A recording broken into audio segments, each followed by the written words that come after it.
This is the new S23 Ultra. Actually, hold on, I think I got the wrong phone. This is the S23 Ultra, and as you can probably tell, it looks almost identical to the S22 Ultra, just with some minor design changes, but under the hood, this has some massive upgrades. I've been using it for about 2 weeks now, so here are the 5 main things that I've noticed. Number 1, the battery life. So I'm not sure how many of you noticed, but I usually use 2 phones. I use an iPhone, which is almost always my main phone, as it works really well with my Apple Watch and my MacBook, and then I also use an Android as my secondary. My Android secondary changes based on what's out at a time. So before the S23 Ultra, I was using the Z Fold 4. Before that, I was using the Pixel 7 Pro. Before that, I was using the S22 Ultra. Before that, the Z Fold 3, and so on. Usually when something fresh comes out, that becomes my main for a while. And out of all of the phones that I've used, the S23 Ultra has the most impressive battery life. Better than the Z Fold 4, better than the Pixel 7 Pro, better than my iPhone 14 Pro, and much, much better than the S22 Ultra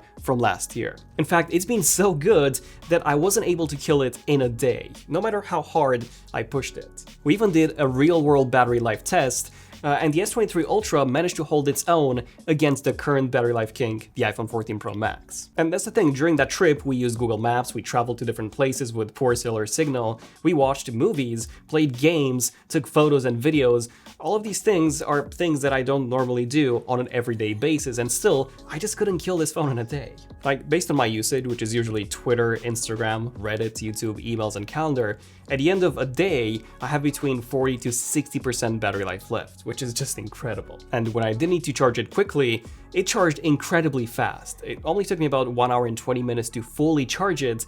Yeah, this thing is a tank in terms of the battery life, and I'm super happy in this regard. Now, the second thing that I've noticed is just how fluid this phone really is. Like, out of all the Android phones that I've used, including the Pixel 7 Pro, the S23 Ultra feels the fastest and the most fluid. Like, everything that I do is instant. For example, opening apps is, I mean, you can probably tell for yourselves, it's basically instant. From my experience, apps open up noticeably faster than they do on the iPhone. The animations also feel buttery smooth, and like, I haven't noticed a single dropped frame on this phone. Also, the version that I've got is the 12GB of RAM, 512GB of storage model, and fun fact, I bought this one myself. We do also have a review on it.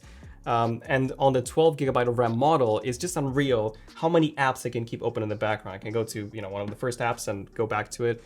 Even if it was opened originally a few days ago, and it will still be fully open in the background. Like, that's just insane. I think that one thing that helps a lot with its fluidity is likely the new chip, the Snapdragon 8 Gen 2 for Galaxy, which is a special made version that's overclocked and also tuned in software specifically for Samsung. And I also think that this chip is also what helps achieve that improved battery life too. Like, I'm not really a mobile gamer myself, but based on my usage, there was a noticeable improvement from the S22 Ultra in terms of usability, loading apps, and just how quick the phone processes everything. Although I should probably mention that another thing that helps it be so fluid is the latest One UI 5.1 update, which by the way is now live for the Galaxy S22s. So if you update your S22 to 5.1, you should notice faster and smoother animations than compared to One UI 5. So at the end of the day, it's really a combination of One UI 5 and the custom-tuned Snapdragon 8 Gen 2 that really make this the most fluid Android phone that I've ever used. Like, even when it comes to taking photos and processing them,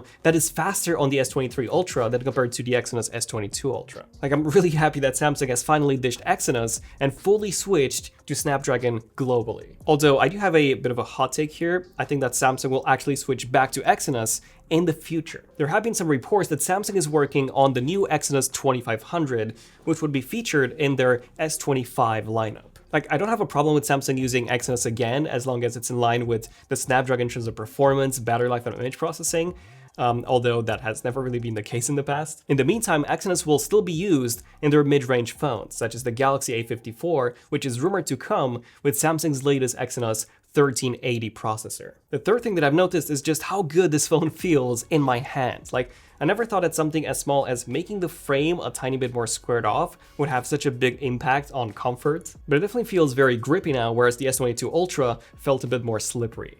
This more squared off frame does also make the screen a bit more flat, and hence the bezel is a bit more noticeable, although this hasn't really mattered to my usage. If anything, it completely eliminated accidental touches which I occasionally had on the S22 Ultra. Now, I did find that using it in one hand was quite uncomfortable, not necessarily because of its size, but because of the sharp corners going straight into my palm. All in all, because of that more rounded frame, it is way more comfortable than the iPhone 14 Pro Max, for example. Not quite Pixel level just yet, but very good considering how large this phone is. And while it feels great, I do think that some improvements are definitely needed in terms of the build quality. Like, it feels solid, but there's a slight gap between the frame and the back glass, and I've had some dirt get in there, which doesn't look very good. This gap doesn't seem to be as noticeable on our other S23 Ultras, so maybe this model has some manufacturing inconsistencies. Also, although there are no scratches so far on the back, like I had on my S22 Ultra, I do have some scratches on the front. Completely my fault though, when I was doing the battery drain test, I accidentally held the back of the iPhone 14 Pro Max against the screen of the S23 Ultra, which obviously scratched the screen quite heavily. Now, this would have happened to any phone, to be honest, but yeah, I would love to see manufacturers focus more on scratch-resistant screens once again, rather than drop-resistant screens, which is what they've been doing for the past few years. Sadly, you just cannot have both. It's one or the other. I should also mention that while the ultra-wide main and periscope modules use metal rings around them, which is a nice upgrade from the S22 Ultra's plastic rings, but the 3X and the laser still seem to be using plastic, and these are already scuffed on mine.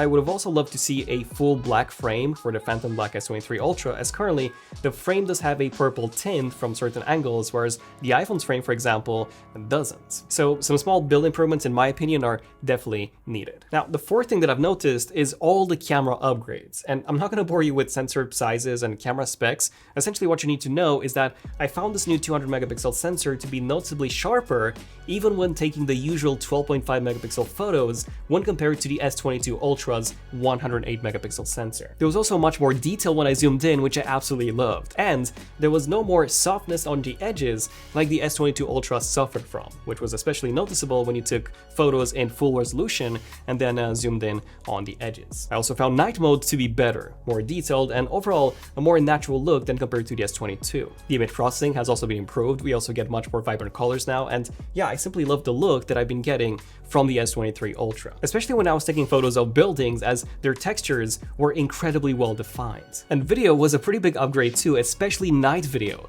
Like, Samsung has really improved their noise reduction, and yeah, I wouldn't really use night video on my S22 Ultra because of how bad it was, but on this one, it is perfectly usable for me. All in all, we got some superb camera upgrades, but it's not quite perfect just yet, as in some areas, it definitely needs some improvements. For example, while the zoom is still objectively very good, to my eyes, it looked a bit worse than on the S22 Ultra, and that's because the S23 now applies a lot of sharpening in post, making it look lower res, but then over sharpened because of that. So yeah, I'm just not a fan of this new look. Also, despite the photos being plenty colorful, the videos looked washed out and, again, overly sharpened. Also, how come you can pin some camera features like Pro Video, Food, and more, but you cannot actually pin the Expert RAW to the navigation bar? Yeah, the camera definitely needs some software improvements. And the fifth thing that I've noticed were the speakers. So I listen to podcasts quite often, usually when I'm doing housework. I don't really use headphones that often. I simply just use the speakers when I'm at home.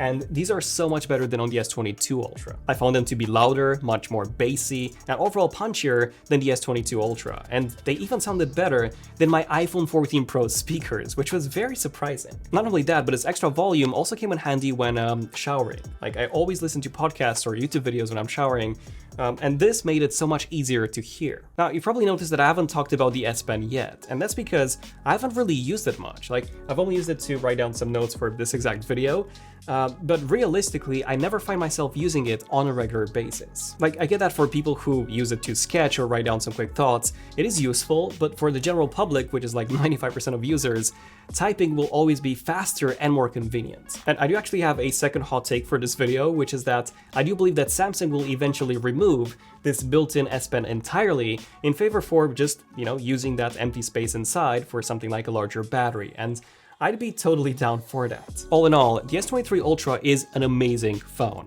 A full package that gives you everything that anyone would ever need in a smartphone. Great battery, great camera, great performance.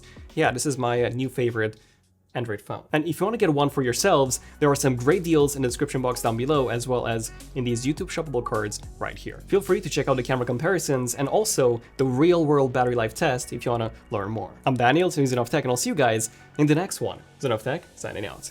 Cheers.